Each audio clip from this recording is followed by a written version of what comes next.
Hi, my name is Katie Polakowski, and I'm going to be doing a historical speech on Mary Fisher. To many of us, AIDS is a common STD that we have been learning about and hearing about throughout our lifetimes. And there's a lot of stigma with this disease. We may or may not know someone with this disease, but yet we know what AIDS is. In 1992, a woman named Mary Fisher delivered a speech at the Republican National Convention address called A Whisper of AIDS. This was a big deal because she was someone with power who was affected. She did not fit the mold of a person who was affected with AIDS.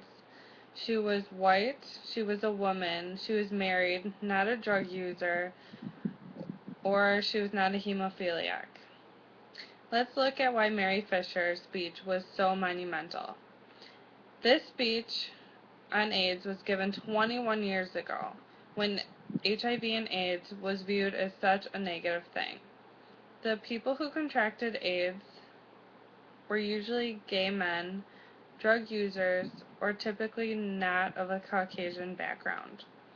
According to the Center of Disease Control, in 1992, less than 5,000 cases reported HIV/AIDS were contracted from heterosexual relations, while about 15,000 cases were contracted from injection of drugs, and another 40,000 cases were contracted from homosexual relations between men.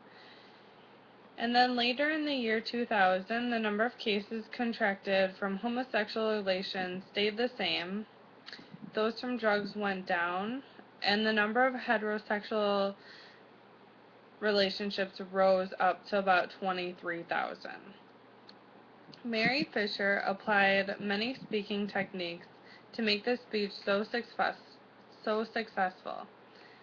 Throughout the speech, she spoke very slow. She took a lot of time to pause in between what she was saying to make it effective. She used minimal hand gestures. She was in front of a podium and kept her hand on the podium, but yet did not lean against it or kept her hands to the side. She made a lot of eye contact. She kept turning her head and looking throughout the crowd to make sure that she was hitting everyone in the audience. The emotions that Mary Fisher used were also very effective. Even though she was affected by HIV and AIDS, she was very strong. She was not going to let this disease affect her mentality. She knew this disease was going to kill her, or yet she thought that this was what was going to happen. Yet she stood there strongly and confidently that everyone needed to be aware that HIV/AIDS was something that we needed to learn about. Mary Fisher also made lots of pauses after making very meaningful statements. She would say things such as, I am a mother, I am not a drug user, I am not a hemophiliac, and I am married and I have HIV/AIDS. And then she would pause. Then the cameras would show the audience and people would just be staring up at her, so encaptured by what she was saying. She connected with the audience by stating facts mentioned above, such as I just said. She was a mother just like many people in the audience. She was married like many people in the audience. This disease was not something of the past, but yet it was hitting those of everyone in the audience. She stated actually in her speech that if you're a human, then this disease could affect you. The people who were in the audience were that of at a government convention. This was a good audience to target because they were surprised at the speech and who was delivering it. According to Tyler Jenkins, the message Mary wanted the audience to receive is that people living with HIV or AIDS are human too, and they should be treated with compassion.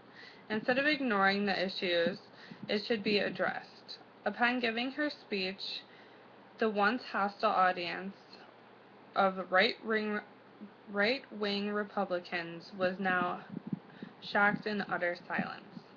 They could relate because Mary Fisher was a businesswoman who knew the president and the president had supported her. She used this to her advantage by bringing it up many times during her speech. This speech made a big impact on how I perceive speeches because I used to think that body language was a big part in how you deliver speeches.